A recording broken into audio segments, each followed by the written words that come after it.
أعوذ بالله من الشيطان الرجيم. بسم الله الرحمن الرحيم. تلك الدار الآخرة نجعلها للذين لا يريدون علوا في الأرض ولا فسادا والعاقبة للمتقين.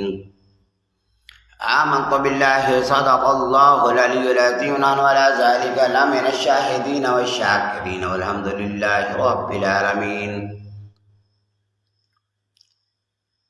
اور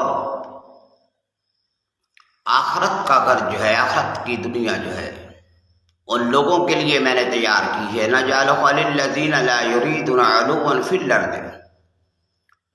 کہ جو زمین پہ فساد برپا نہیں کرتے، تکبر نہیں کرتے، سرکشی اور بغاوت پہ نہیں اتر آتے، اور وَالْعَاقِبَةُ لِلْمُتَّقِينَ، پرہیزگار لوگوں کا انجام ہی اچھا ہے. اور آخرت کا گھر ان کے لیے والدار الآخرۃ خیر للذین آمنوا وکانوا یتقون، آخرت کا گھر ان لوگوں کے لیے ہے جو ایمان والے اور متقی پرہیزگار ہیں. آمنت باللہ صدق اللہ.